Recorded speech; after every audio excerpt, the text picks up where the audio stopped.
la época de las lluvias de sopa, de las inundaciones, todo eso ocurre precisamente en estos tiempos. Así que ya lo saben, a la altura del 22 de octubre la temporada de huracanes no ha terminado y todo lo que están viendo son las bandas de la tormenta Melissa, que está casi estacionaria y que trae loco a los meteorólogos.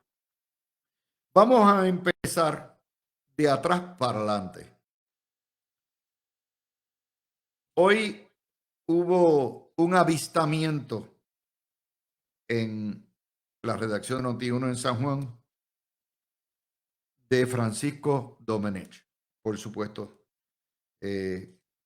lo hace la entrevista con la odontóloga de mayor experiencia en Puerto Rico que hace un root canal y todo el mundo se ríe mientras le está sacando la muela, doña Carmen Jovet. Y ustedes escucharon a Domenech, dijo lo mismo, lo mismo, lo mismo, lo mismo, lo mismo, lo mismo, lo mismo. Y en mi pueblo de Sidra hay un dicho que dice que mientras más se bate, más apesta. Una regla esencial de politología es que usted no repite la misma guasa que ya nadie le cree, porque cada vez que lo repite, pierde mayor credibilidad. De hecho, el hecho de que sea Domenech, que es un Gasparín en términos, no le gusta parecer mucho de la política, y no Josué Colón, ya nos está indicando que Josué Colón ya es un pitcher explotado por la aparición que hizo desastrosa en jugando pelota dura hace 2 noches. De manera que Domenech ha tenido que venir a fildear para atrás, porque esta mañana, al amanecer de Dios, a las 6 de la mañana, una vez leímos todas las historias, volvimos a configurar la engañifa y el cuento. Vamos a empezar ahora, vamos a ir en rewind a las 6 de la mañana. Titulares: El Vocero. Ante jueza Swain, controversia del gobierno con Luma. AFAF planteará falta de información para completar estado financiero. Francisco Domenech culpa a la Junta de Control Fiscal por haber aprobado el contrato de Luma y dice que la Junta de Control Fiscal no asume responsabilidad por lo que ha hecho. Y tienes razón. Tienes razón. Porque quien forzó la privatización fue la Junta. Dio las instrucciones en el año 17 a 18. Y hubo que salir corriendo en el año 19 a hacer los RFPs correspondientes de un montón de propuestas o de empresas, más o menos como 6 o 7, quedaron descalificadas 3 o 4. Nadie estaba dispuesta a hacer, porque obviamente están bregando en la reconstrucción de cafeteras y de chatarra, que es lo que es nuestro sistema eléctrico, destruida por los huracanes. Y obviamente tiene toda la razón, porque la Autoridad de Energía Eléctrica es una empresa pública, un monopolio que está en quiebra y como sujeto y predicado de una quiebra está bajo la jurisdicción de Promesa y la sindicatura de la Junta de Control Fiscal. Eso es una realidad y en eso nadie se lo puede negar. El problema es que eso no es lo que nos contaron ni es lo que nos han dicho. Cuando usted mira lo que dice Domenech, dice: la Junta no asume su responsabilidad en la carta, y estoy citando directamente del vocero. Está chévere que mojen a todo el mundo con la carta, pero también hay una responsabilidad que ellos tienen que asumir. Ellos le dieron el visto bueno a las cláusulas de este contrato leonino que nos han dejado indefensos. Sí, Y no, Domenech, tú sabes bien que ese contrato no lo redactó el Departamento de Justicia, no lo redactó el Departamento Legal de Energía Eléctrica. Ese contrato lo redactaron, por ser altamente técnico, los abogados de el gobierno de Puerto Rico, AFAF, tus abogados, los abogados de la Junta de Control Fiscal y también los abogados de Luma. Y se hizo con el consentimiento, la aprobación, el aval, el visto bueno y las órdenes de la Junta de Control Fiscal. Por otro lado, sale Josué Colón y dice, ni la corporación pública ni el gobierno se representan a sí mismos en la Corte del título 3, ya que su representante designado por la ley promesa es la Junta Fiscal. Es decir, ellos son el síndico de la AEE y como cualquier proceso de quiebra, el síndico lo sabe todo. No ocurre una sola transacción fiscal ni de contratos que la Junta Fiscal, como su representante ante el proceso de título 3, no la conozca, evalúa y apruebe. Es decir, después de 4 años de cuento, cuando nos prometieron villas y castillas, nos dijeron que iban a sacar Luma el primer día que llegaran, que iban a bajar las tarifas eléctricas, que iban a recomponer y reconstruir la red y liberar los fondos, todo eso. Y con ese argumento le dio hasta por el fondillo a Pierluisi y lo derrotó. Nosotros le decíamos entonces que eso era falso, porque habíamos leído promesa. Y dijimos, pero ¿cómo esta mujer se puede disparar la maniobra de estar prometiendo villas y castillas con un contrato que es federal, de un quebrado federal, bajo una entidad federal y bajo una ley federal? Y nadie nos hizo caso. Y todo el mundo votó y fue por ahí. Todo lo que da. Y ustedes dirán, pero si tú acabas de decir que Domenech y Colón dijeron la verdad. Sí. Claro que han dicho la verdad hoy. Pero no la dijeron en el 21. No la dijeron en el 22. No la dijeron en el 23. Y ciertamente no la dijeron en el 24, ni en las primarias, ni en la elección. Porque entonces ellos eran los cheches. Ellos eran y resolverlo todo. Tenían una varita mágica de Harry Potter y con eso ellos resolvían todo. Y las palabras célebres que pasarán a la historia junto a aquellas de Sochi's Life, las palabras de Pedro Pierluisi, con la boca es un mamey. Y llegó la hora de los mameyes. De manera que lo que yo les analizo a ustedes, y los PNP se enfogonan conmigo, porque les analizo la noticia. Yo no estoy haciendo otra cosa que diciéndoles a ustedes lo que dicen hoy y recordándoles lo que dijeron en campaña. Si hubieran hecho desde un principio eso, no tendrían problema, pero no hubieran ganado la primaria. No hubieran ganado la primaria. ¿Y por qué? Porque el fin justifica los medios. La mentira. Si oyen, tengo los dos salchichas ahí haciendo un revolú. Ok, ya se fueron. Son mis asistentes de producción en la sala de redacción. Tuto Soto y Alex Delgado son los únicos tipos en el mundo que operan radio con una redacción con 2 chihuahuas enanos. Pero así es. Bueno, así que mi deber es decirles a ustedes la verdad dura que ustedes no quieren aceptar. Y es que los engañaron.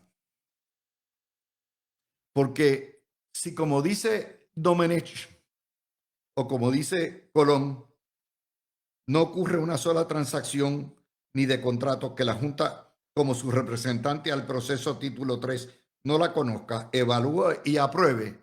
Entonces, todas las promesas que nos hicieron estaban predicadas en una falacia. ¿Cuál era la falacia? Que el gobierno colonial, que el zar de la energía, que energía eléctrica, que la legislatura de Puerto Rico tienen poder alguno decisional sobre lo que ocurre en todos los asuntos energéticos. Y era una falacia que ellos sabían que era falsa. Digo, estos no van a ser los primeros políticos que llegan al poder mintiendo, pero es una realidad. Y yo lo siento por ustedes, PNP, que se enfogonan conmigo, pero yo no trabajo para el PNP. Yo no trabajo para una administración que engaña. Mi trabajo es darles a ustedes lo que es para efectos educativos e informativos. El bulto de las noticias del día, y después de haberlas leído y analizado, darles a ustedes mi mejor criterio. Si a usted le molesta que lo que uno dice, pues la queja al cuartel no son conmigo. Yo no los engañé. Yo no soy el que dijo eso, es Domenech. Pero eso no llega ahí. Dice Domenech, cuestionan la deuda de 83 millones de agencias por electricidad. De hecho,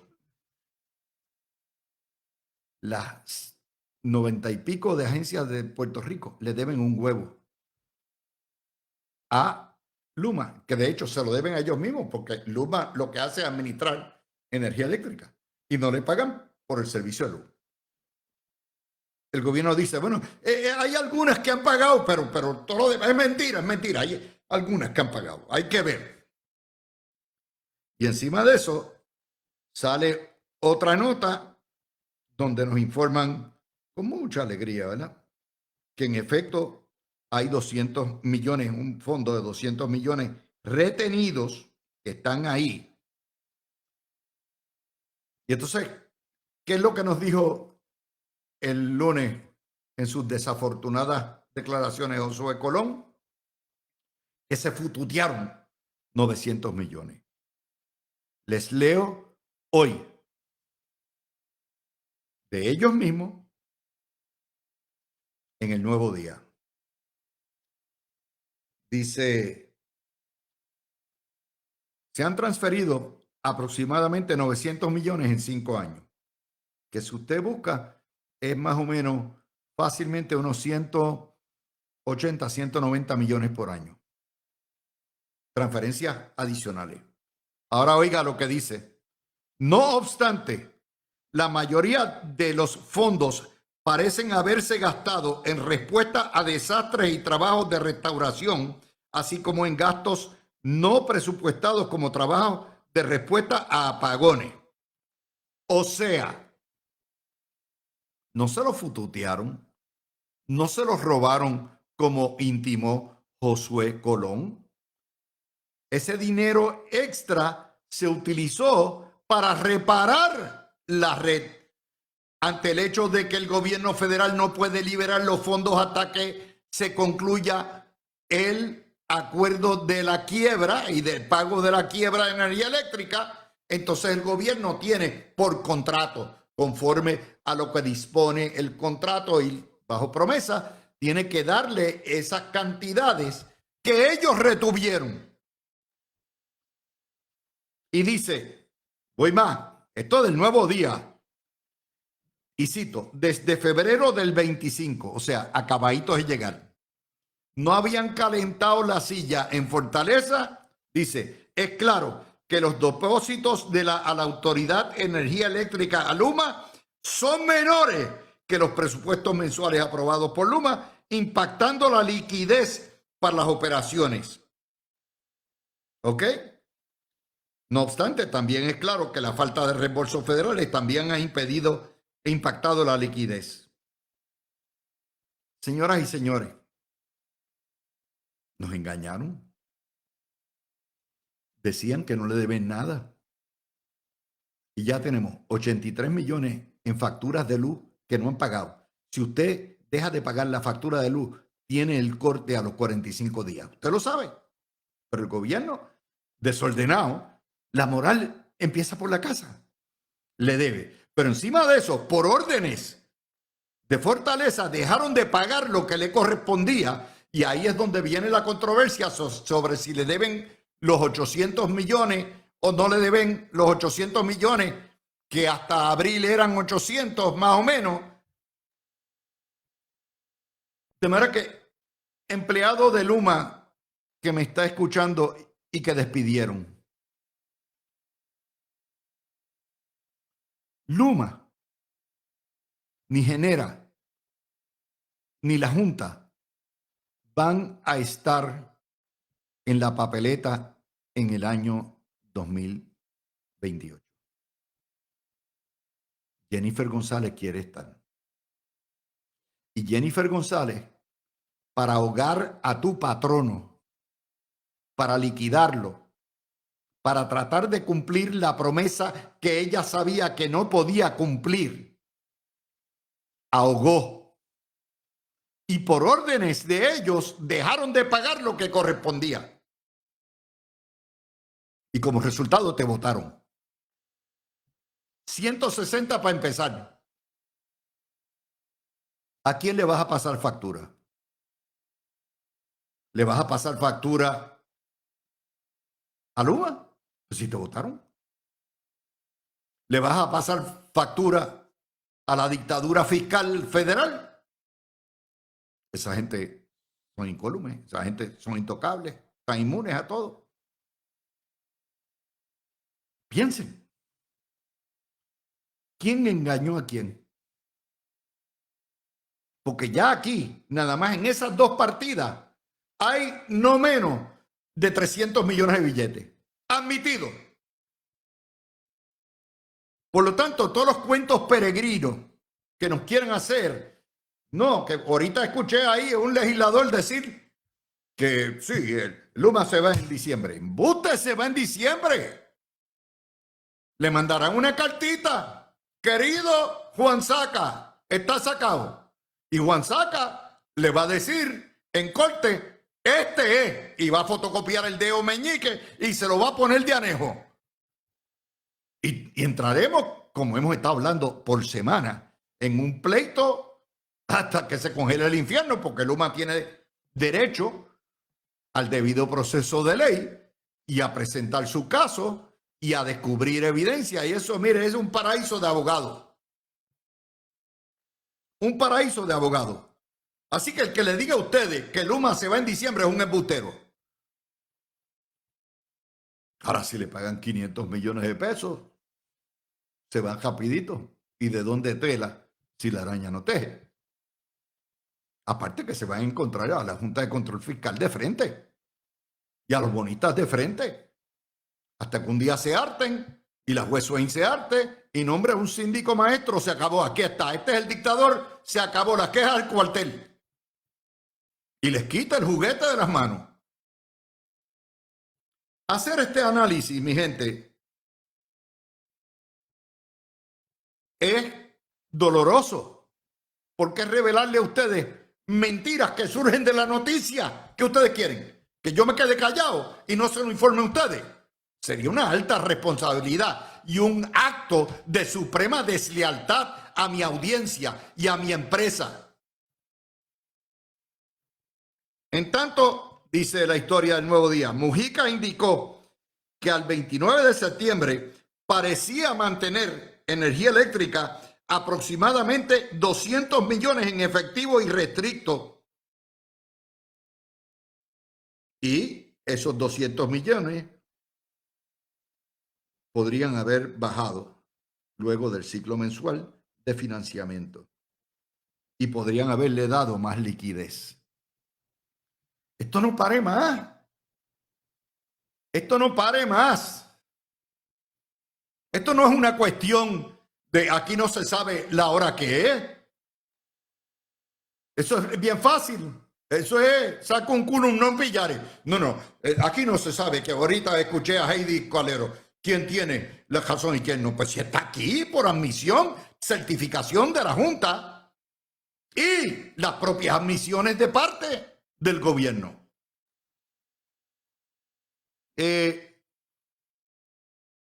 Entonces dice, Francisco Domenech recalcó que la AEE ni el gobierno central procederán con algún préstamo adicional para proveer liquidez al operador de transmisión y distribución. ¿Ok? Eso sí, hay 10 millones para mi universo. Eso sí. Y las deudas de las agencias públicas estimadas en 83 millones que no pagan la luz. Esa es la situación procesal. Puede aparecer Francisco Domenech todos los días berreando, chillando, saltando a todo lo que da. Pero la verdad es la verdad. Hay una única verdad. El gobierno podrá creer todas las musarañas porque saben que esto le cuesta la elección. Y están bowling for dollars. Están buscando cómo sobrevivir el embuste. Porque mire, aún asumiendo que fuera para la campaña, lo primero que debieron haber hecho, el primer mes, hemos examinado la ley promesa, hemos examinado los detalles del contrato, es un contrato leonino, es una ley, pero esto es una ley que nos arrebata todo poder, toda jurisdicción, toda facultad. Y cuando haya problemas con la factura, problemas con las tarifas, problemas con los apagones, problemas con lo que sea, con Genera o Luma, vayan a piquetear a la Junta de Control Fiscal, que son los dueños del circo. Nosotros lo más que podemos hacer es abogar por ustedes y pataletear, porque eso es lo que hay en una colonia intervenida como esta.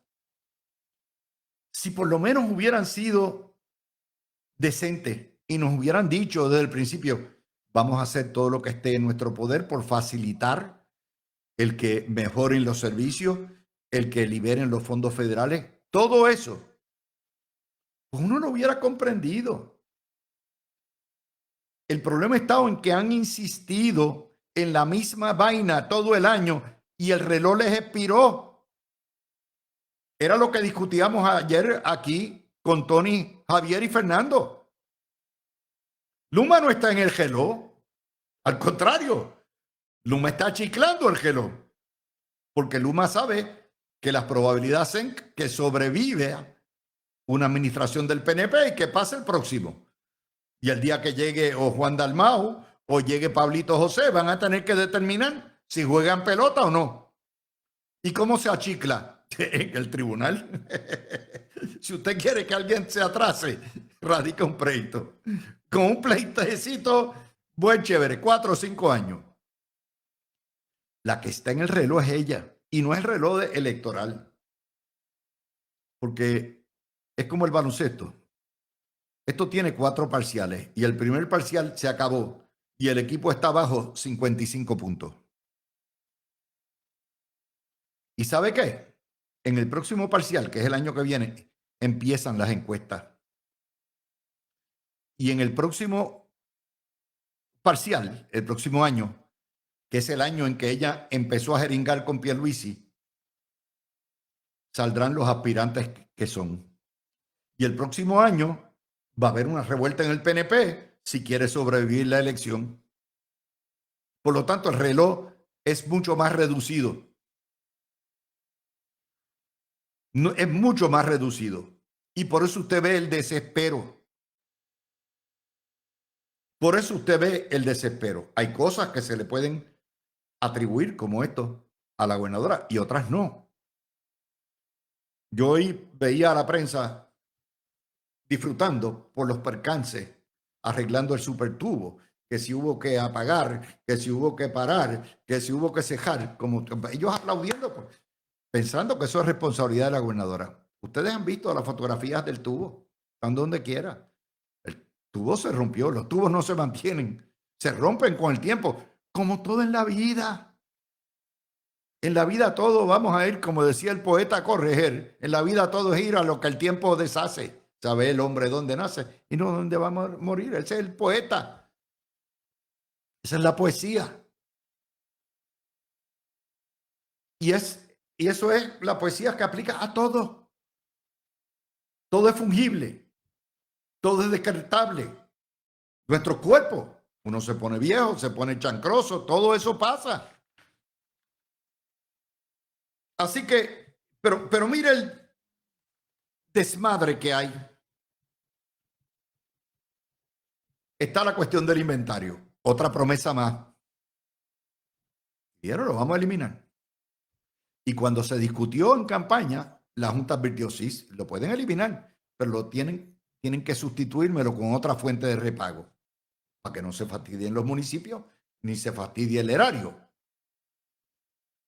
Bueno, pues allá llevan discutiendo 10 meses. El Senado le aprobó el proyecto original. La Cámara anda dando tumbo. Y dice la página 8 del Nuevo Día, la gobernadora ha pedido un análisis del impacto de la eliminación del impuesto del inventario. Tendrá 10 días para firmar o no el proyecto de ley. Te dice, espérate, que cómo fue que han enviado un proyecto que tiene un impacto fiscal de 300 millones todos los años, 300 millones menos que recibe el gobierno y los alcaldes. Y nunca hicieron un estudio actuarial del impacto económico que eso tendría en los municipios, en el Departamento de Hacienda. Y encima de eso, lo envían sin fuente de repago. Y usted dice, ¿qué clase de loco? Porque saben que la tranquilla de la Junta es, si me quitas un chavo, me lo tienes que reponer por el otro lado. Y no lo hicieron. Dijeron, no, lo eliminamos ahora y de aquí a 3 o 5 años determinamos qué vamos a hacer. Y lo segundo, nunca pensaron las consecuencias. ¿Qué clase de gobierno es eso? Perdónenme, Penepo, ustedes se enfogonan conmigo. Las quejas al cuartel. Váyanse allá a la esquina de la Resistencia y pregunten por qué diablos ustedes prometieron esto, mandan un proyecto sin haber hecho el análisis actuarial y los alcaldes peleando con los empresarios y los alcaldes llorando por aquí y por allá y no encuentran a cómo todo lo que da. Pero si esto es derecho legislativo 101. Toda pieza que se radique tiene que tener un análisis del impacto social, económico, político. No me lo inventé, no se enfoquen conmigo, yo no gobierno. Yo les estoy leyendo la noticia y diciendo lo que significa. Mire, este programa no es apto para fanáticos. No. Le va a dar una apoplejía. Le va a dar un infarto.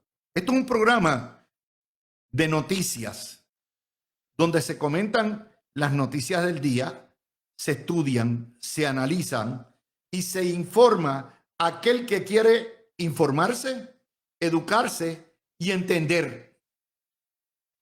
Y parte de nuestro trabajo periodístico es ser fiscalizador. ¿Qué prometieron? ¿Están cumpliendo? ¿No han cumplido? ¿Por qué no han cumplido? ¿Por qué? Porque esa es la lealtad con la audiencia. Le faltaríamos el respeto a nuestra audiencia si le decimos un chihichijá, si le decimos lo que no es. Bueno, esto no es un programa de fotutos. Los que me conocen por 50 años saben que yo las he cantado toda la vida, por eso soy un lobo solitario. Y poco a poco, tranquilos fanáticos, que tarde o temprano ustedes van a estar de mi lado. tarde o temprano van a ver la luz. Así que los dejo con esa, vengo con mi panel. Se me había olvidado también otra promesa incumplida y violada. ¿Quién les prometió a ustedes bajar la luz? ¿Quién les prometió a ustedes que no iba a haber un impuesto más o un recargo más? ¿Quién les prometió a ustedes que no iba a haber aumentos tarifarios en energía eléctrica? No fui yo no corro en las elecciones. Y sin embargo, usted tiene que pagar por encima de todo 2 chavitos por kilovatio hora las pensiones de los 12.500 jubilados de energía eléctrica que ni tan siquiera quieren que se pague de la cuenta del consumidor. ¿Quién le endilgó eso? La Junta, con el aval del gobierno. Porque fue el gobierno, sí, su gobierno, el que prometió a los jubilados que le iba a honrar sin cortar las pensiones. Y como la soga parte por lo más finito, parte por el consumidor. Yo no fui. Eso está ahí. Ese fue el debate hace 2 semanas y hace 3 semanas. Esto es uno quitado y otro puesto. Es nada más para que se sigan enfogonando. Yo lo sé, ustedes se enfogonan conmigo, porque en realidad su molestia, su coraje verdadero es con la que los engañó. Es allá donde tienen que ir, y a su partido, donde tienen que pedirle cuenta. No a mí. Yo no estoy en la papeleta. Voy a estar comentando las papeletas, pero no voy a estar en la papeleta. Así que vamos a ir a otro. Mire, esto es un país natal. Y le pido 5 minutitos a Gregorio y a Mario para poner en juego esta noticia. Están los economistas. Los economistas de Puerto Rico son un chiste. Ustedes saben que esto no es nada nuevo. Desde los tiempos de Colón de Armas, en paz descanse, y este servidor nos lo gufiábamos todo. Dice el vocero, página 15. Crecimiento poblacional como alternativa económica. Ok. Tenemos que crecer. Hay que fomentar e incentivar el crecimiento poblacional. Pero, hold your horses. Primero hay que atender los problemas estructurales como la vivienda asequible, la estabilidad del servicio eléctrico. Ya dice pues, ok, siéntate a esperar. Estos son los economistas. La población de 55 o más es ya casi el 40% de la población. Entonces sale el ideólogo economista de los independentistas, José Caraballo Cueto, y dice, no, hay que traer migrantes. Dejen todos esos indocumentados. Pero es que los indocumentados antes de llegar Trump estaban aquí y la isla seguía igual. Primero hay que mejorar la calidad de vida. Los mismos economistas que dicen que dependemos mucho del gobierno federal. Y hay que identificar los que quieren regresar. Ok, pues debieron haber tomado un censo en los conciertos de Bad Bunny. Fíjense que ninguno de estos econosastres del desastre, porque son de la independencia, habla de lo más básico. El día que los salarios de Puerto Rico se equiparen con los salarios de los estados. El día que los impuestos en Puerto Rico se bajen para que esté a nivel de los estados. El día que mejoren, se democraticen los medios, la gente pudiera considerar regresar. Pero mientras los salarios sean paupérrimos, mientras los impuestos sean los más altos en todo el hemisferio, y mientras Puerto Rico sea en un pozo muro de noticias, nadie va a querer regresar. Entonces nos dicen, otro, ignoran el alto costo de la vida en Puerto Rico. No hablan de eliminar la ley 75, no hablan de acabar con el paraíso fiscal, nada de eso. Oiga, con la boca es un mamey. Dicen, bueno, hay que incentivar a todo lo que da el que regresen, ¿sí? Pero hay más. Dice, la mitad del presupuesto del gobierno central viene de fondos federales. Y eso es una vulnerabilidad. O sea, esto es puro melchoreo. Es malo que la mitad del presupuesto de Puerto Rico sea federal. Y si nos quitan el presupuesto federal, entonces también brincan. No, ¿cómo va a ser? Discrimen de Trump. Es una locura. Puerto Rico es un manicomio. Y nosotros tenemos que estar aquí. Y ustedes son benditos, los internos, que pueden estar cuerdos perfectamente, pero el que todavía esté cuerdo lo vuelven loco. Empiezo. Gregorio y Mario, cojan eso, porque esto es un chiste. Leer los análisis de los economistas de Puerto Rico es un chiste. Pues mira, Luis, muy buenas tardes a ti, a Mario aquí en el estudio y al público que nos escucha. Definitivamente, yo te diría, era un chiste. Yo cada día es más triste que tengamos que seguir escuchando el mismo chiste. Mongo, la realidad es esta. Todo lo que están diciendo ahí, lo que están haciendo todos estos economistas es bien sencillo. Ellos te están cogiendo algunos principios que si los separas y los pones aislados son correctos, pero cuando los mezclas no hace sentido ninguno lo que te están diciendo. ¿Por qué? Porque es evidente que aquí hay una crisis demográfica que hay que resolver. Es evidente que los gastos aquí son altos. Es evidente que hay que mejorar la calidad de vida. Todo ese tipo de cosas, pero no te dicen cómo. ¿Por qué no te dicen cómo? Porque verdaderamente ellos tienen una confusión de espíritu entre lo que ellos saben que ayudaría a Puerto Rico y lo que ellos quieren ideológicamente.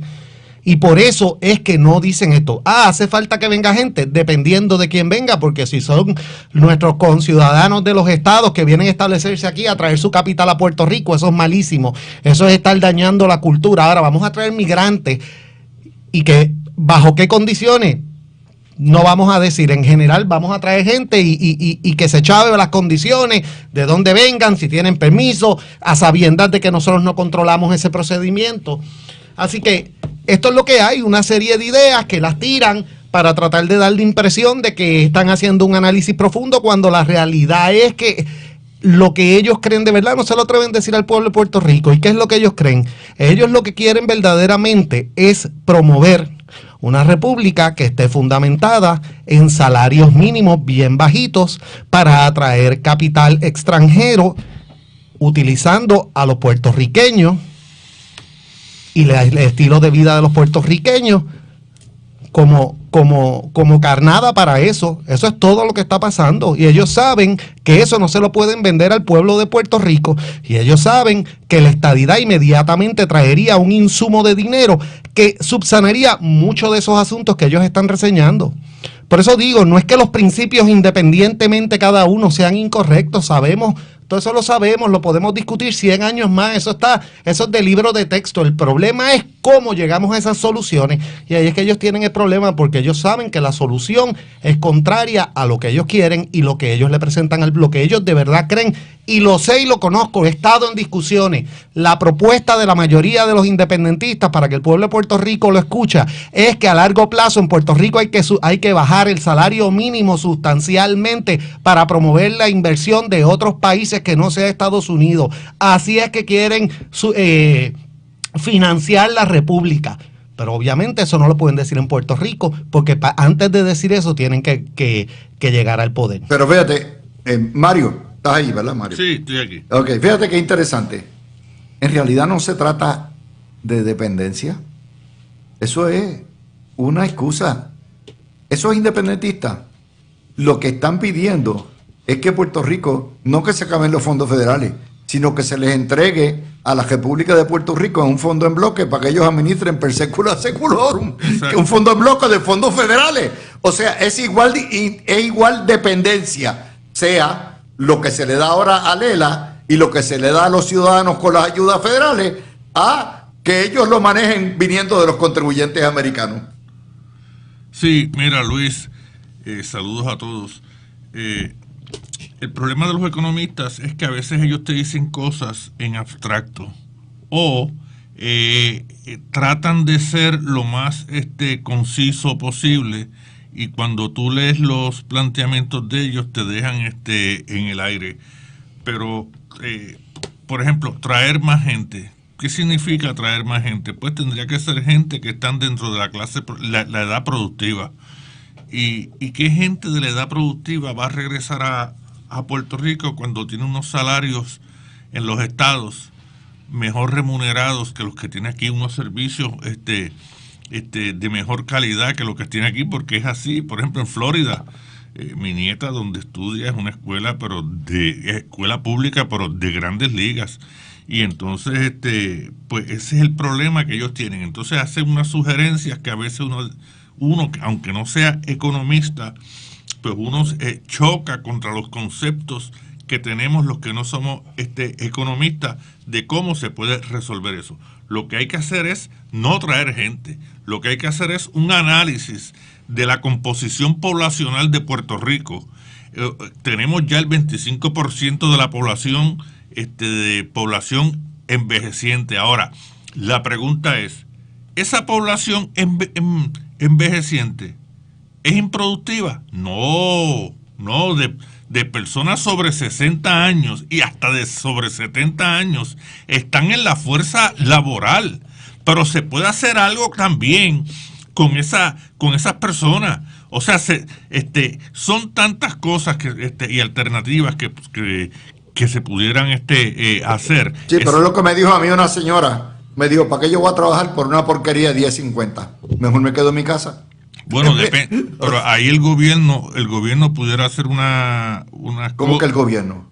Bueno, si el que paga, el gobierno está quebrado. Ajá. ¿Quién va a pagarlo? O sea, es la empresa privada. Y tú le dices a la patronal que le vas a aumentar el salario mínimo y muchachos ponen el grito en el cielo, no dejan. Es que está bien, yo sé, aunque aumenten el salario mínimo, ninguna empresa se va a quedar sin empleados, harán sus ajustes. Pero si una empresa, o sea, las ganancias en una empresa es lo que genera los empleos en esa empresa. A medida que la empresa va creciendo en ganancias y en producción, va a ir necesitando más empleados. Ahora, para ganarse 10.50, mira, 10.50 a 40 horas semanales, es como $1,700 al mes, una persona jubilada. Aquí se pueden hacer para la población envejeciente, se pueden hacer miles de arreglos para que esa persona también, aunque sea a manera parcial,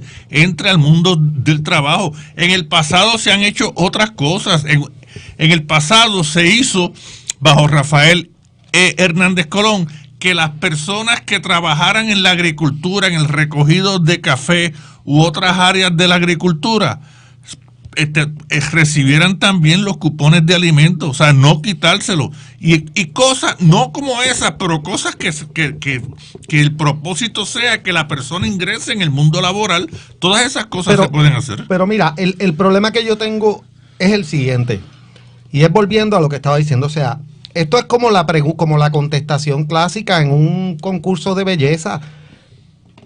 ¿Qué usted quiere para Puerto Rico? Pues yo quiero paz, yo quiero prosperidad. Pues claro, todos queremos eso. Todo el mundo quisiera que volviera gente, que estuviéramos en mejores condiciones para la inversión, que los costos de operación fueran más baratos. O sea, eso no lo tiene que decir un economista para que el pueblo de Puerto Rico sepa que esos son problemas y que esos son asuntos para resolver.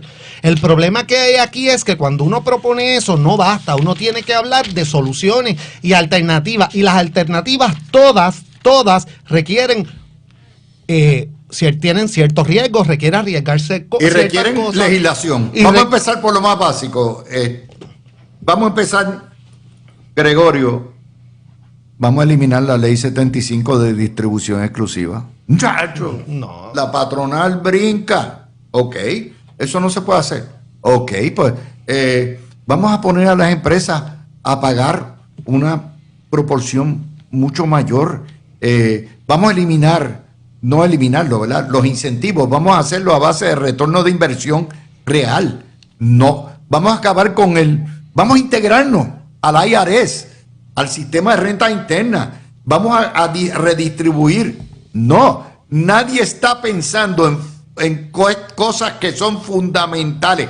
Vamos a bajar contribuciones y logramos un acuerdo con la empresa privada de que si yo les bajo contribuciones en 20%, me tienen que bajar el costo de las cosas en 20%. No, nadie está pensando fuera de la caja. Luis, lo que pasa es que estamos la colonia, yo sé que hay gente y hay grupos que le molesta que uno diga esto, pero la colonia es un purgatorio permanente, donde o tú estás integrado al sistema de los Estados Unidos con todas sus implicaciones, y nos movemos en esa dirección y hacemos todos los ajustes necesarios para que engranemos bien en ese sistema, o nos separamos del sistema. Mientras estemos en el purgatorio, van a darse siempre una serie de elementos a la misma vez que son incompatibles entre sí. No tenemos las facultades para tomar ciertas decisiones, ni tampoco tenemos los fondos para justificar no tener esas facultades, etcétera, etcétera. Y ese purgatorio nos lleva comiendo vivos ya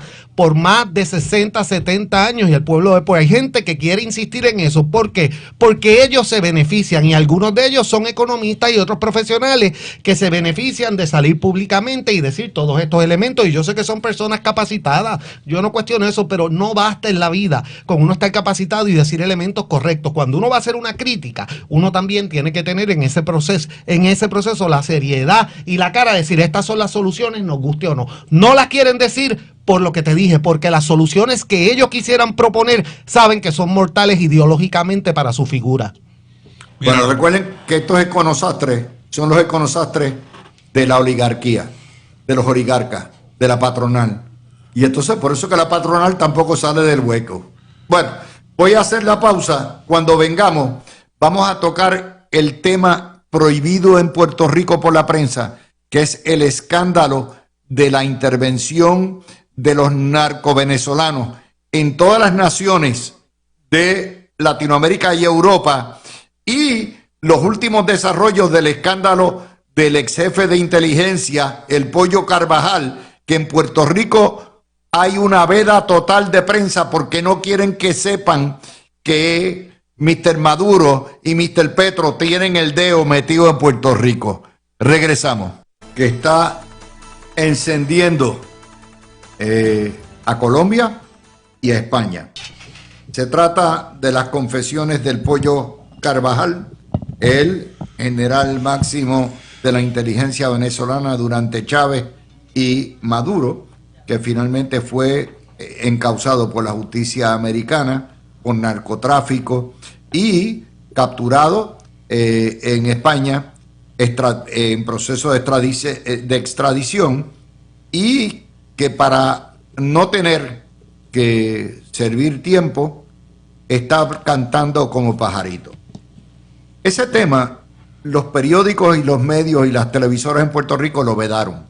No lo tocan porque es con documentación y evidencia con conocimiento de causa de un hombre que diseñó la estrategia de Hugo Chávez de ganar, de mantener y de crear el imperialismo narcotráfico que va y ha ido cambiando las naciones latinoamericanas a naciones comunistas. Y a través de eso lleva más de 30 años, y el Pollo Carvajal está cantando. El último episodio es que hay evidencia, tanto documental como testifical, de que el Pollo de que Venezuela le pagó y mantenía las guerrillas comunistas de Petro. Petro era el líder de las guerrillas, y mantuvo a Petro a través del narcotráfico y lo eligió, lo subió al poder.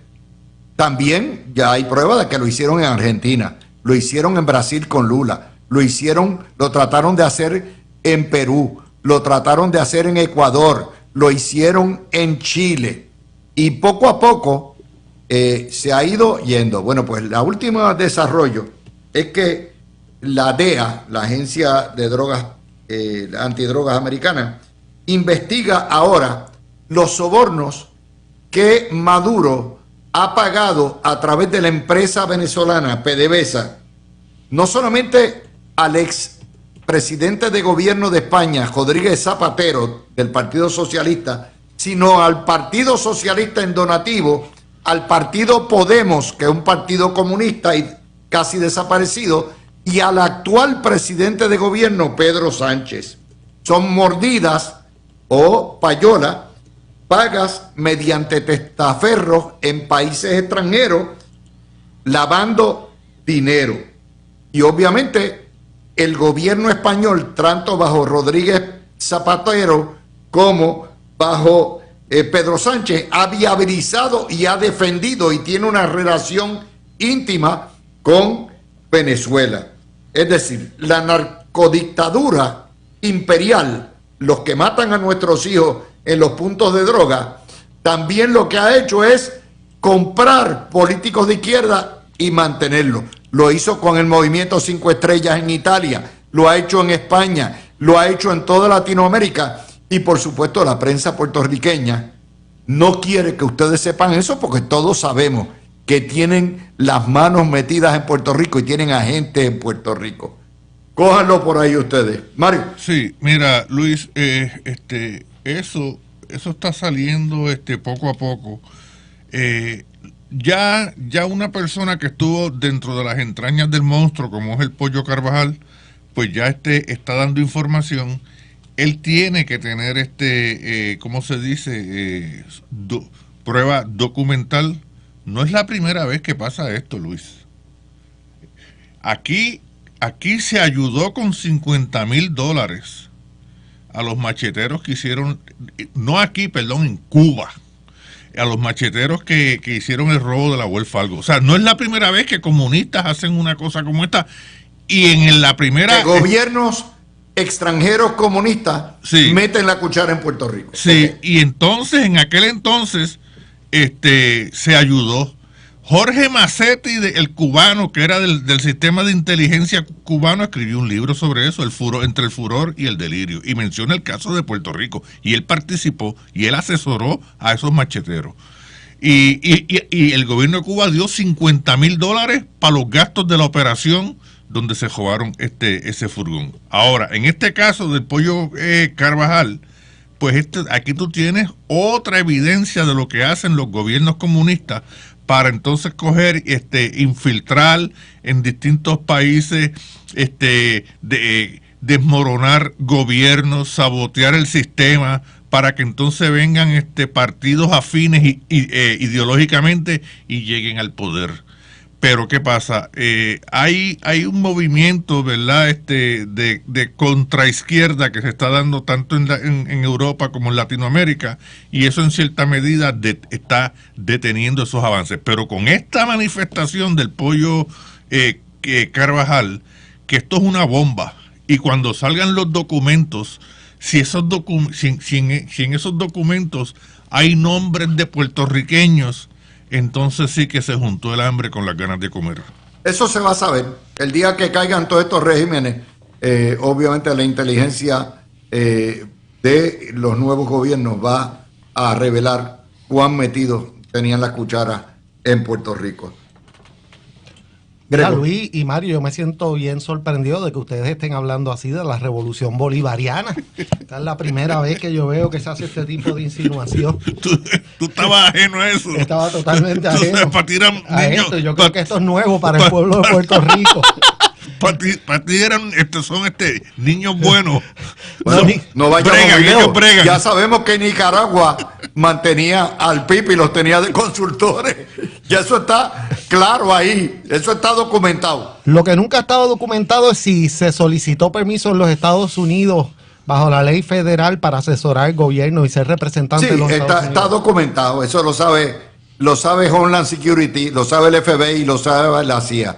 Pero por algunas de esas extrañas razones, ¿verdad? Que nunca ha salido público. Pero ellos saben. Mira, ellos saben. Luis y Mario, primero que nada, yo creo que hay algo que a veces se pierde en esto y que yo quiero que el público, ¿verdad?, repasemos de nuevo. Y lo primero es que Venezuela es el país con las reservas petroleras más grandes del mundo. Sé que estamos acostumbrados a escuchar de los países del Medio Oriente, pero no, es Venezuela. Yo quiero que el pueblo escuche eso porque vea cómo estos regímenes comunistas y socialistas te cogen, aun cuando hayan las riquezas necesarias que uno asume son suficientes para echar para adelante a la población, se los comen vivos. ¿Y para qué dedican el dinero? Dedican el dinero ¿para qué? Para mover revoluciones en toda América y autoprotegerse. Y han utilizado esto. ¿Cuál es el vehículo que han utilizado? El narcotráfico.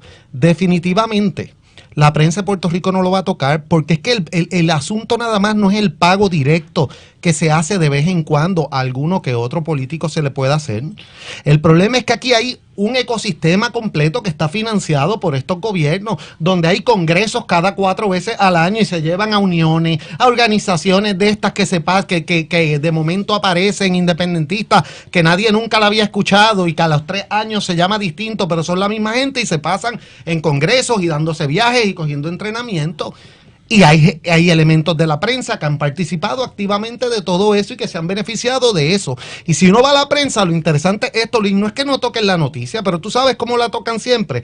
Lo traen en trío, básicamente. La primera noticia, te pueden traer la noticia del pollo, pero rápido te van a poner en el mismo periódico al presidente de Colombia defendiendo a Venezuela y defendiéndose, y luego te van a traer un mensaje de militarización y de cómo están utilizando a Puerto Rico para planificar. De hecho, hay una historia, hay un embeleco que estoy viendo en Guapa, por supuesto, en lo que es TV Moscú, donde citan ahí un polaco, un especialista de geopolítica que ha hablado que la posibilidad de que Estados Unidos haya construido un búnker de drones y bombas en el municipio, en la base Raymond, lo que era la base Raymond en Aguadilla. Ay, eso se lleva diciendo, eso, las bombas nucleares en Raymond las llevo escuchando yo desde chiquito. Sí, imagínate tú.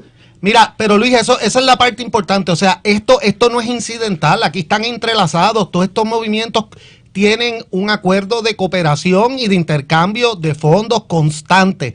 Y eso es lo que vemos en Puerto Rico. Entonces, ¿qué pasa? Pues claro, si uno les dice, mira, nos has presentado la noticia, te dicen, sí, mírala aquí, pues claro, pero te la amortiguaron con 4 noticias tratando de meterle la idea en Puerto Rico de que todo esto es una conspiración contra la pobre revolución bolivariana, cuyo único pecado es existir contra y estos yanquis capitalistas quieren destruirlo, cuando la realidad es que estamos a ley de que se descubra lo que ya sabemos, pero que se descubra con mucho más detalle un esquema, y yo sé que mucha gente en Puerto Rico está yendo a la farmacia a comprar medicamentos contra el dolor de estómago y eso, porque saben que si eso sale es uno de los escándalos más grandes en la historia, que saldrá en su día el de Cuba también, como dijo Mario, pero ese todavía tiene un poquito, va a aguantarse un poquito más, pero el de Venezuela parece que está por salir y hay mucha gente con miedo. Sí, porque lo que están comprando en la farmacia es para bajar el exceso de velocidad en el intestino. Exactamente. Sí, y se trata, digo, esto, ¿verdad? Es un esquema. Nosotros lo que podemos hacer es hacer un trazado general, un boceto de lo que está saliendo de la prensa española, que es quien está cubriendo esto fuertemente. Pero verdaderamente, lo que les digo algo, esto es un entramado sofisticado de financiación y de intervención. Oye, ¿por qué diablos Wanda Vázquez está a punto de ir presa?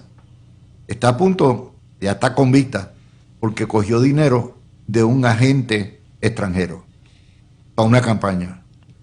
Ahora imagínense que fue una porquería lo que le pagó Pelutini a lo que sea, para las encuestas, lo que sea. Imagínense que en vez de ser 50, 100 mil pesos, como le dieron a la campaña de Wanda Vázquez, que sean millones y millones por décadas y décadas inyectados a Puerto Rico por parte de Cuba, de Nicaragua, de Venezuela. Imagínense, vamos a hablar de los cientos, los miles de muertos que el narcotráfico, que es el arma de los narcotraficantes y del gobierno narcotraficante de Colombia y de Venezuela, eso metido aquí, matando a nuestros hijos, envenenándolos, Yo lo siento. Yo entiendo que esto es una guerra no declarada por Puerto Rico, declarada por Venezuela y por los carteles de la droga en Colombia y en México en contra de los puertorriqueños. Y yo felicito al presidente Trump por hacer algo fuera de la caja para tratar de protegernos. Yo le agradezco lo que está haciendo. Esto es una guerra y hay que tratarlo como una guerra. Y en la guerra muere gente y mueren inocentes, pero es parte de nuestra realidad.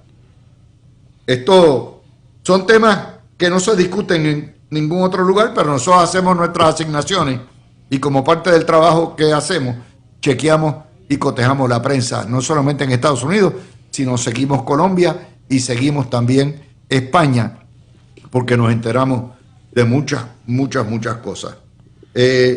Vamos a hablar también del tema del inventario.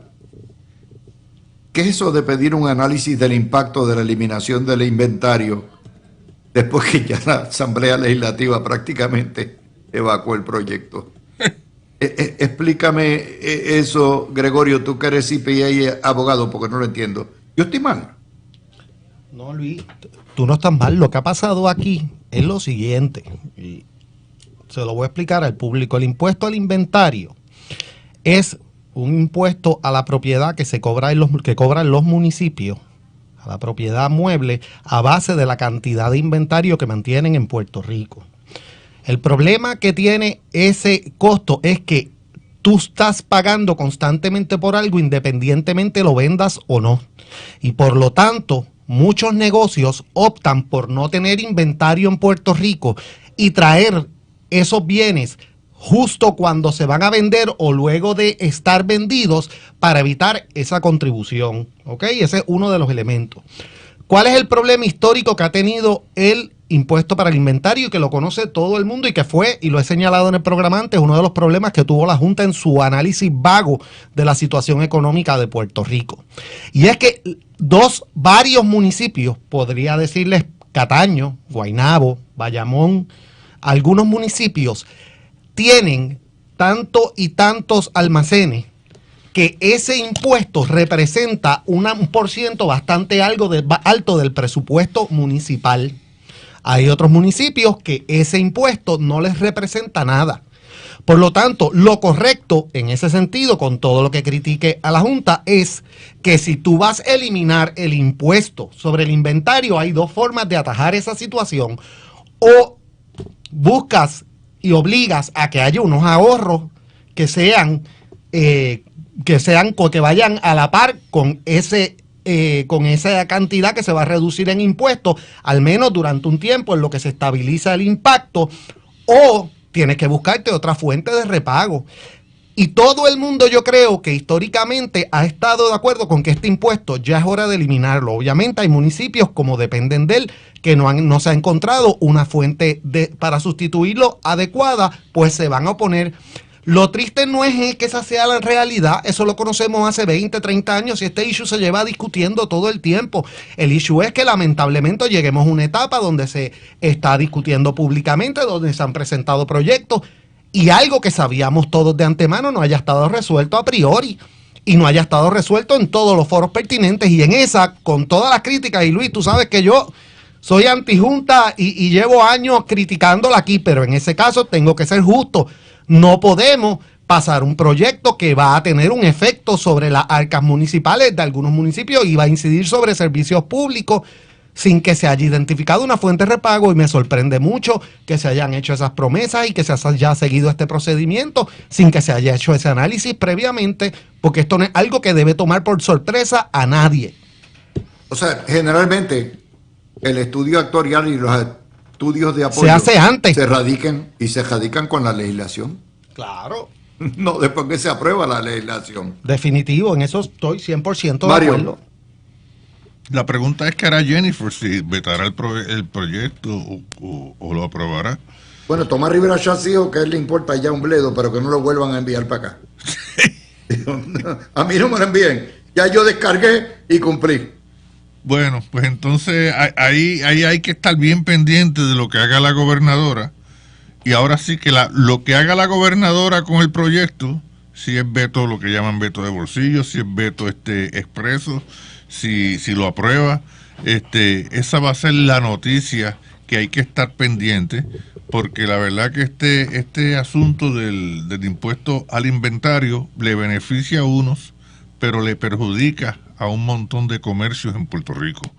Y entonces pues muchas veces esa mercancía pues no se vende, y entonces si no la van a tener pues para evitar pagar ese impuesto, pues entonces también se puede dar la anomalía que de momento haya una demanda sobre algún producto, y entonces el buscarlo pues retrasa, y eso naturalmente afecta la relación cliente-comercio. Luis, yo quiero decir algo brevemente sobre los municipios, ¿verdad? Si me das 2 minutitos, porque Sí, yo sí, creo seguro. que aquí hay o sea, podemos estipular todos los problemas que tenemos todos con la cantidad de municipios, con las operaciones del municipio, con todo lo que querramos sobre eso lo adjudicamos. Ahora, también aquí hay que analizar las cosas en su justa perspectiva, y la realidad es que los municipios muchas veces proveen servicios que le corresponde al gobierno central, y también si los municipios dejaran de proveer ciertos servicios, por ejemplo, si los municipios cerraran la policía municipal, pues entonces eso implicaría gastos para el gobierno central. O sea que hay una interacción entre no son dos cosas que están separadas por completo, hay una interacción que hay que considerar, y no podemos volver, porque lo critiqué en su momento y no creo que nosotros debemos hacer lo mismo, hacer lo que se hizo bajo la administración de Alejandro García Padilla, que fue que para limpiar los estados financieros del gobierno central le pasaron un montón de responsabilidades a los municipios y afectaron la capacidad de los municipios para operar, para ellos lucir bien, con un impacto grande para todos en Puerto Rico. El impuesto del inventario hay que eliminarlo. El impuesto del inventario no tiene sentido en esta etapa, pero no es eliminar las cosas por eliminarlas. Tenemos que considerar que si yo tengo un presupuesto en un municipio y el 30% de mis ingresos son el impuesto por inventario y me lo vas a eliminar de cantazo, me estás creando un déficit adicional automático de 30%, lo que implica que yo voy a cerrar operaciones. Por eso, pero lo lógico hubiera sido, ¿verdad? Pues elimina el impuesto al inventario, y aquí está el paliativo, aquí está el sustituto. Exacto. Aquí está. Lo que pasa es que el sustituto implica otro nuevo impuesto, porque de alguna manera, si no es por impuesto o recargo o arbitrio, lo que sea, ¿cómo tú vas a recaudar 300 millones más y reponerlo en el pote? De alguna manera los tienes que reponer, ¿verdad? Claro que para sí. poder distribuir a los alcaldes. Pero eso no se ha pensado. Eso no se pensó. Si, tú sabes, yo hubiera, con 5%, es más, 2%, que hubieran solicitado, ordenado, del recorte de todas las agencias, que se iba entre contratos y salarios, se podía haber pagado eso. Pero no están pensando. Mira, hoy el presidente del Senado acaba de emitir, pensó fuera de la caja y dijo, mira, nos aumentaron la devolución del arbitrio de ron, y eso va a dejar 100 millones adicionales. Y fue y le escribió una carta a la Junta diciendo, ya que ese dinero es recurrente y no está comprometido, vamos a destacarlo para el pago del retiro de la policía y parte para el crimen y los alcaldes. Eso es pensar fuera de la caja. Fíjense que no requiere, es un impuesto, por supuesto, que es el impuesto del arbitrio home, pero no es nada nuevo. Es sencillamente hacer eso. Eso es todo lo que se requería. Inventiva, originalidad, iniciativa. Pero mandan el proyecto a los curipollos.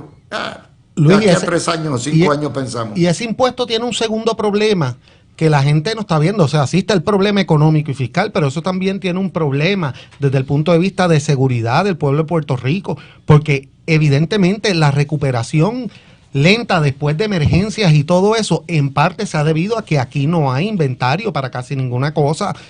El inventario, miren, aquí la comida en Puerto Rico, el inventario que hay, por ejemplo, se estima que dura 7 o 8 días nada más. ¿Por qué? Entre otras cosas, por los costos que hay de mantener esas cosas en Puerto Rico. Por lo tanto, no es meramente que vamos a bajar las contribuciones, subirlas. Es que tiene un impacto en la calidad de vida y por lo tanto no podemos limitarnos a tratarlo como una cosita, como si estuviéramos bregando con un número, y el gobierno tiene que darse cuenta ya que este tipo de cosas tenemos que darnos cuenta que estos son barreras que si no las eliminamos, no somos serios con ellas y los tratamos no como una promesa de campaña, sino como parte del desarrollo de una propuesta económica seria a largo plazo. Puerto Rico no tiene oportunidad de crecer económicamente. ¿Tú sabes lo que es eso? Que en este país, por tú guardar comida, tengan que pagar contribuciones. Eso es increíble. No, eso está brutal. No es la comida nada más, es los envases, que tengas que pagar por todo lo que tienes, por otros bienes que vienen en el mismo barco. A lo mejor no traes, viene comida con otro tipo de cosas y no traes la comida porque no vas a traer el barco para eso nada más. O sea, es complicado, pero es una barrera definitiva. La comida es para combatir el peor enemigo del soldado, que es el estómago, el hambre. Entonces, si tú por guardar comida tienes que estar pagando contribuciones, mira, lo que está pasando ahora, Luis, es el mejor ejemplo de que las verdaderas contribuciones no se pagan en la estadidad. Es aquí, en Puerto Rico, en esta condición política donde eso más se pagan las contribuciones. El Instituto de Libertad Económica sacó el estudio hace 2 meses que prueba que Puerto Rico es la jurisdicción de más contribuciones en toda América. Definitivamente. Ahora, y con una tercera parte de los ingresos de los estados. Hay 2 noticias positivas que se dieron y que desafortunadamente el mal manejo de la narrativa y de los problemas se chuparon. El gobierno, la gobernadora anunció, va a construir 15 centros de cuidado infantil en 15 municipios con 25 millones federales.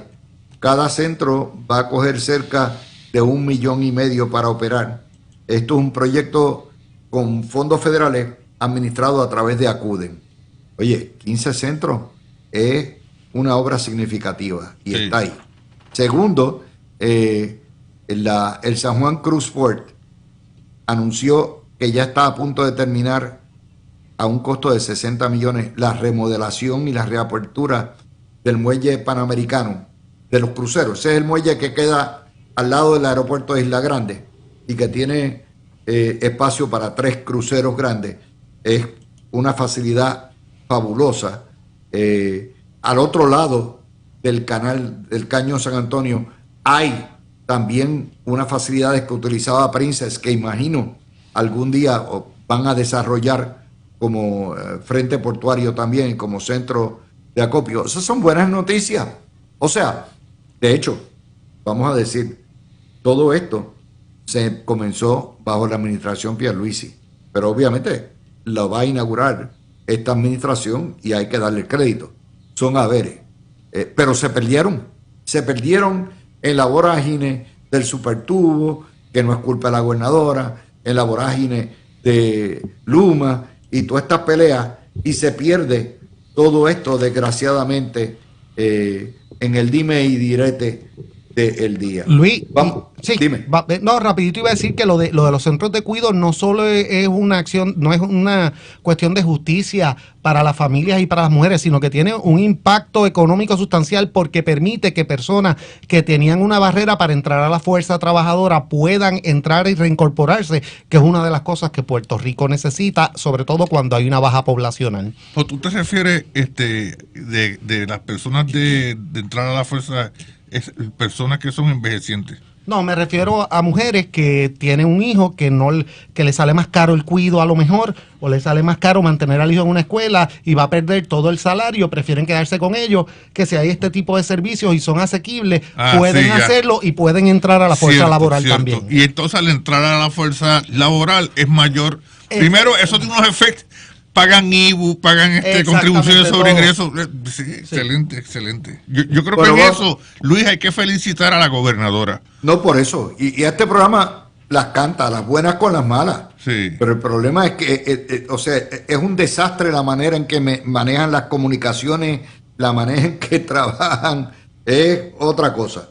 Voy a ir, cuando vengamos, a el nuevo truco de Trump, que me parece nuevamente... yo admiro a Trump porque el tipo lo tiene bien puesto, y me refiero a las orejas. El tipo, la verdad es que él piensa fuera de la caja, lleva hasta el máximo, y obviamente va a hacer un salón de baile que es más grande que la Fortaleza, un salón, centro de ceremonial, de baile y todo eso. Pero había dicho que no iba, que iba a ser con donativo. Ahora les voy a explicar cuál es el donativo cuando vengamos al tema de Trump. Ustedes saben, le dio con construir un palacete, todo un salón de bailes y de banquetes, que es más grande que la Casa Blanca. Le metió bola a Casa Blanca, ha demolido la mitad para poder hacer en uno de los jardines y las extensiones ese salón de baile a todo lujo, con ribetes de oro, todo esto. Pero Trump había prometido que iba a ser con donativo. Y hoy sabemos cómo lo va a hacer. Esta historia salió en Washington Post. Oigan lo que Trump ha hecho. Ha mandado un reclamo bajo la Ley Federal de Daños y Perjuicios, el Tort Claims Act, al Departamento de Justicia reclamando $230 millones de indemnización por procesamientos viciosos y selectivos en su contra. Y eso se lo envía a Pam Bondi y a el Departamento de Justicia, cuyos funcionarios él nombra. Ok. Para que le paguen 230 millones. Ya ha dicho que con ese dinero él lo dona, que no es para él, sino para el salón de baile. Son 230 millones que van a venir de el Tesoro, es decir, de los contribuyentes americanos, a final de cuentas. El problema es que esto ha causado un problema ético de tres pares, porque Trump es el jefe de todos ellos. Si tú cruzas a Trump, te vota. Exacto. Y encima de eso, el subsecretario era su abogado personal y es el que a final de cuentas le va a llegar la petición. Esto es un chiste. Ese salón de baile se va a construir. Obviamente, el día que llegue nuevamente la cordura a Casablanca, se reformará y se hará una extensión de las oficinas de la Casa Blanca que están regadas, ustedes lo saben, por todo Pennsylvania Avenue y todas las calles alrededor. De hecho, hay un edificio al lado que se llama el Executive Office Building, que si ustedes han entrado, los escritorios están casi uno encima de otro porque no caben. Así que, para que vea, esto es un conflicto tras conflicto, pero a él no le importa. Trump se pasa, Trump camina por arriba del agua, por mi madre. Sí. Cójanlo ahí. Ahora, Luis, te voy a decir algo para que tú veas. De acuerdo a la doctrina de la cadena de mando, si la secretaria de Justicia está obligada a obedecer a su jefe. Si ella no obedece a su jefe, ya eso es insubordinación y la votan. Para que tú veas hasta lo complejo que es esto. Y entonces, si ella lo obedece, ella puede estar incurriendo técnicamente en una falta ética, porque está desembolsando un dinero de una demanda que tribunal pero No, esto es lo que se llama una transacción extrajudicial. O sea, mira, Departamento de Justicia, te voy a demandar porque tú me procesaste, o sea, me encausaste viciosamente y sin causa, y me causaste daño. Estos son mis daños, págame ahora. Y entonces, eso puede ocurrir. Bueno, puede ocurrir, pero fíjate, sí, pero la donación es de él. Sí, la donación es de él. Pero una entonces, vez le haga el pago, él lo dona. No, para que tú veas. Entonces, el Departamento de Justicia aceptará la falta, la va a aceptar, desembolsa el dinero. Y ese dinero es un ingreso para él y dice, este es mi donativo.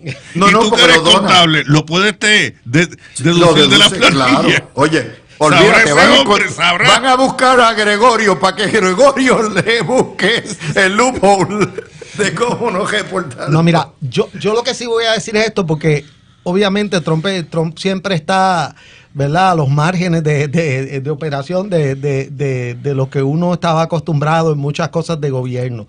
Ahora, hay algo que, más allá de este caso en particular que comentaba con Mario justo en la pausa, y es que Trump tiene una ventaja, para bien y para mal. No, yo obviamente, como yo he dicho, aquí no somos fotutos de nadie, ni estamos de acuerdo con todo, ni tampoco vamos a villanizar. Hay cosas que yo estoy de acuerdo con él, hay cosas que yo difiero en la forma que lo están implementando y las políticas públicas, con eso no hay problema. Ahora, sí hay algo que yo creo que es importante y está relacionado con esto, pero indirectamente, y es lo siguiente.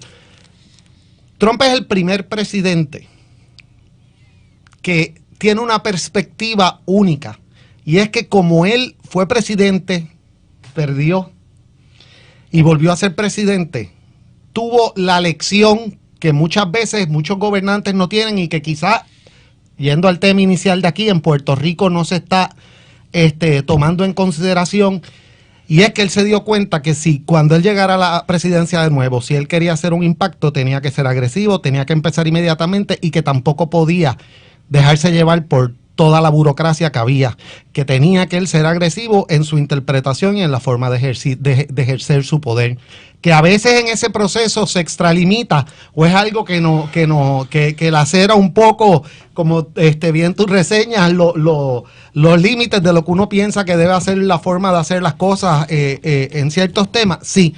Pero no podemos perder de perspectiva eso, esa urgencia y esa necesidad de actuar y de a veces mover el gobierno más allá de lo que la burocracia quisiera. Es una lección que a veces los gobernadores aprenden y los presidentes muy tarde, y les impide lograr los efectos que con buena fe cuando llegaron tenían, o las intenciones que tenían. Y con los desastres de que tenían las buenas intenciones, quizás tenían buenos planes, pero no tuvieron la actitud necesaria para ejecutarlo. Y en eso Trump aprendió en los 4 años que estuvo fuera. Oye, Luis, Mira, y la cuestión es que Trump, el respaldo que él tiene es granítico. O sea, él no pierde un voto. Mira, el encuestador republicano Frank Luntz, que estuvo en Puerto Rico para el referéndum del 91. Y posteriormente ha estado varias veces. Sí, haciendo la encuesta al PNP, que es uno de los encuestadores más prestigiosos que hay en los Estados Unidos. Él dijo que esto es un fenómeno, y que al principio las encuestas no recogían eso, y el fenómeno es que Trump puede decir lo que le dé la gana, puede decir malas palabras, o sea, cosas que cualquier cosa de ellas hundiría a un presidente en tiempos pasados, y ahora no. Él le ha dicho a periodistas por palabras soeces en cámara y sigue caminando como si nada. Entonces se ha convertido en una figura, en un entertainer en los Estados Unidos. Cuando Trump salió de la presidencia en el 2020, emisoras como CNN, ABC, eso bajaron en audiencia. ¿Por qué? Porque el atractivo era Trump. O sea, Trump es una atracción de taquilla, quieranlo o no. Y entonces, pues, uno ve estas cosas. Por eso yo digo que él es un fenómeno. Pero es un fenómeno por 2 cosas. Primero, es osado. Segundo, aprendió y es un revolucionario. Un revolucionario no es ni de derecha ni de izquierda, es un revolucionario. Él está rehaciendo la República Americana a su imagen y semejanza. Entonces, ¿qué pasa? El tipo no le tiembla el pulso, es honrado, aunque meta feca, metiendo feca, es honrado en el estilo que utiliza, ¿verdad? Y eso, y encima apela y trae loco a los demócratas. Entonces ha tenido la suerte de que el demócrata se ha ido para el islamismo radical, para la cuestión del socialismo, y eso ha repelido. Miren, hay una serie de voces que han sido demócratas toda la vida y que han estado en los medios, que están histéricos con la radicalización de Alexandria Ocasio-Cortez y de Zohran Mamdani. Ahí está figuras como el propio John Fetterman, que le pidió, por favor, el senador de Pensilvania, demócrata, le pidió al Congreso: acaben con la regla del filibustero, ustedes tienen los votos por mayoría, aprueben esto y olvídense de gesto. Chris Cuomo, el hermano del gobernador, ex gobernador Bill Cuomo, Maher. Bill Maher, James Carvin, Stephen A. Smith. O sea, estamos hablando de un revolcón.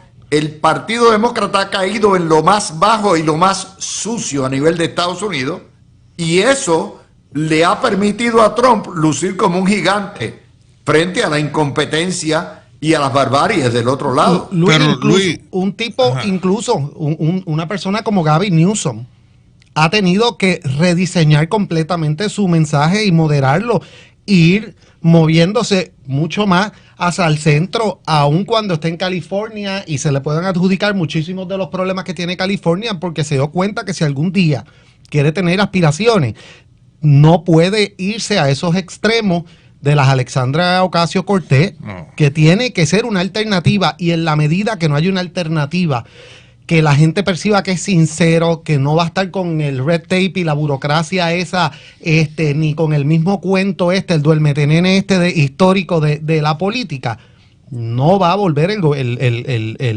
el Partido Demócrata, no va a lograr tener el éxito que tuvo en el pasado. Tan es así que en estos días, lo hablábamos Mario y yo durante la pausa también, en estos días han salido encuestas que dicen, miren, el cierre del gobierno no le ha costado un voto a Trump. Al contrario, lo fortaleció. Lo fortaleció, de hecho, que eso no tiene precedente.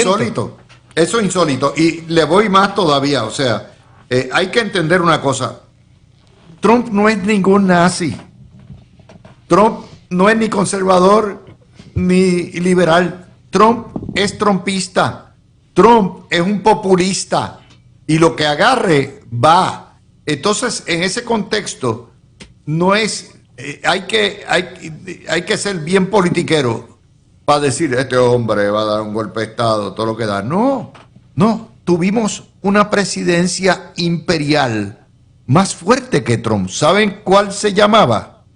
Se llamaba la presidencia de Franklin Delano Roosevelt, que duró 4 términos, hacía lo que le dé la gana, quería desbancar la Corte Suprema completa.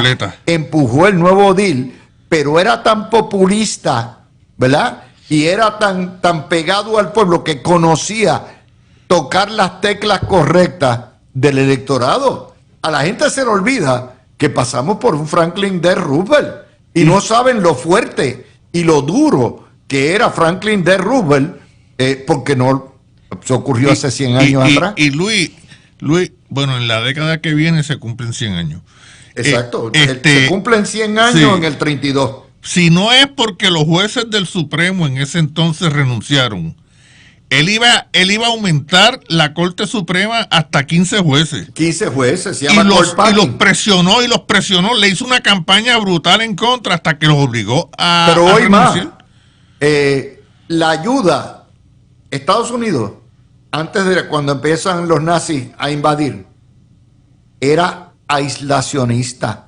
No quería meterse en otra guerra mundial, no quería ir a sacarle las castañas del fuego a Europa.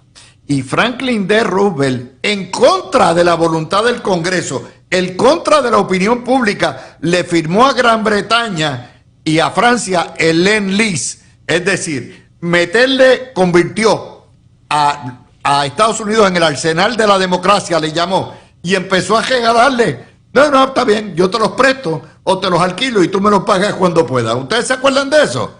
Eso lo hizo en contra de la voluntad del Congreso.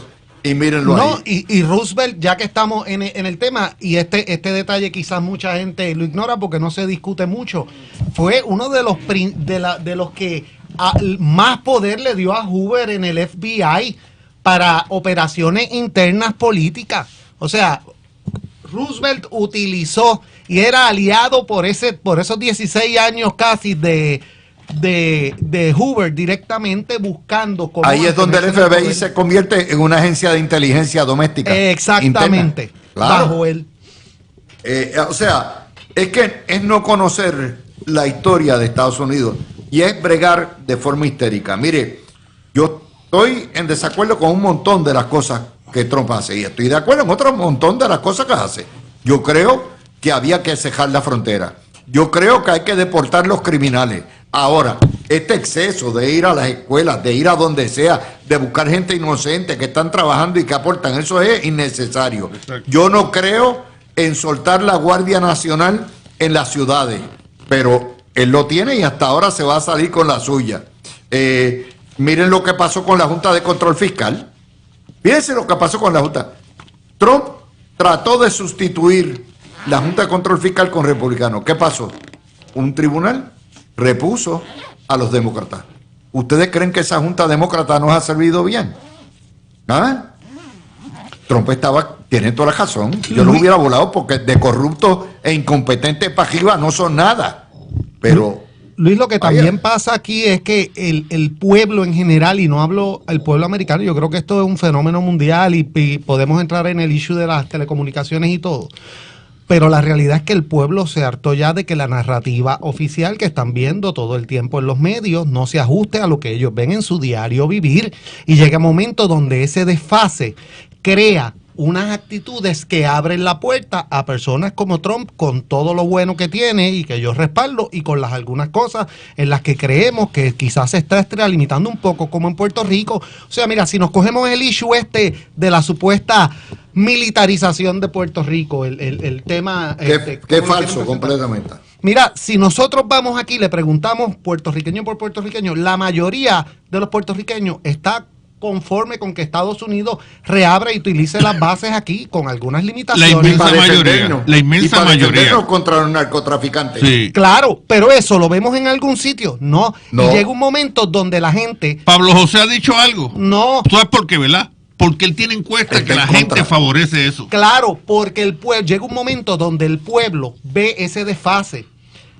Ese desfase lo ve y comienza la gente a apartarse de la narrativa oficial, con el riesgo de que una vez tú perdiste toda la credibilidad, no solo lo pierdes en las cosas que eran a favor tuyo, también son en las cosas que son en contra tuyo. Y si tú estás haciendo señalamientos de otro tipo y no tienes credibilidad para los otros, y ahora vienes a hacer el planteamiento, por ejemplo, ético, como menciona Luis, la mayoría de la gente está agnóstica a la prensa ya, no quiere saber y no le interesa, porque piensan que todo Trump logró bañarse de teflón, y todo lo que le diga la prensa, él puede ir y decir, mira, esto es un ataque personal como el que llevan 12 años. Déjeme ponerlo en términos criollos para que la gente entienda lo que ha hecho Trump. Oye, Luis. Ok.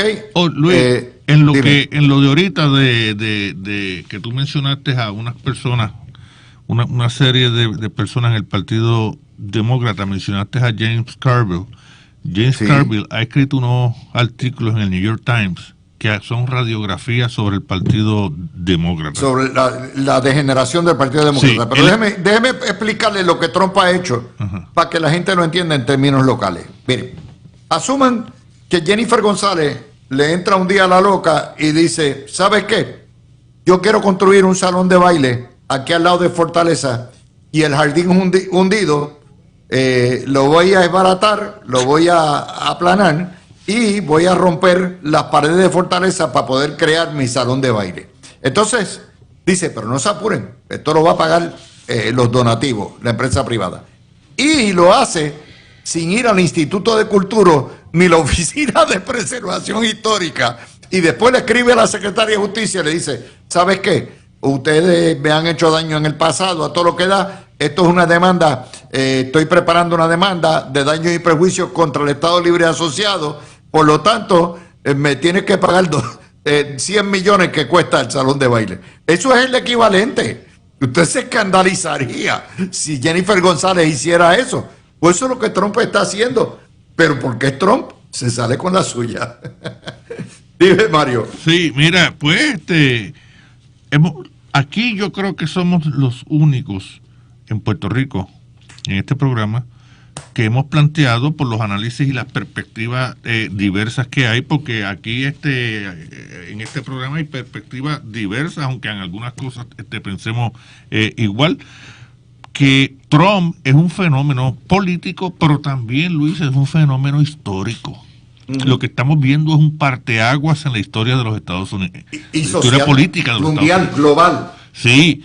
Global, porque el trumpismo ha arropado el mundo entero, gran parte del mundo. Sí, ahorita salió en el New York Times, hace poco, que el presidente de la OTAN, pues dice que él confía en Trump, que él no tiene nada por qué desconfiar en él. En Gaza, después de los acuerdos, Luis, gente de la palestinos en Gaza, dándole las gracias a Trump por los acuerdos.